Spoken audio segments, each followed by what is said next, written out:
ગાંધીધામ મહાનગરપાલિકા દ્વારા શહેરના સ્ટ્રીટ વેન્ડરો માટે વેન્ડિંગ ઝોનની સુવિધા ઉપલબ્ધ કરાવવાના હેતુથી દીનદયાલ પોર્ટ ઓથોરિટી પાસેથી જમીનની માંગણી કરવામાં આવી હતી.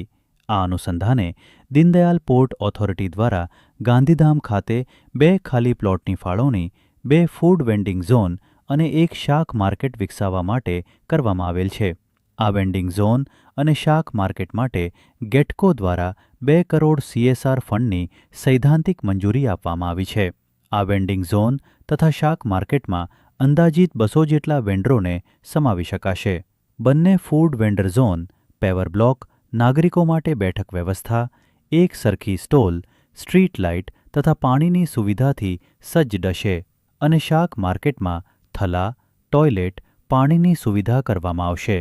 આ ઝોન દ્વારા વેન્ડરોને માનભર્યું અને ગૌરવપૂર્ણ પ્લેટફોર્મ મળશે, જેથી તેઓ સ્થિર આવક મેળવી શકે અને તેમના જીવનમાં આર્થિક સ્થિરતા આવે.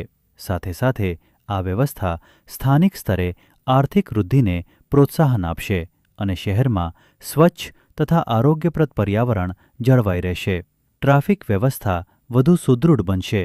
નાગરિકોને સુવિધાજનક ખરીદી તથા ખાણીપીણીની તક મળશે અને સમગ્ર શહેરના સર્વાંગી વિકાસમાં આ વેન્ડિંગ ઝોનો મહત્વપૂર્ણ યોગદાન આપશે.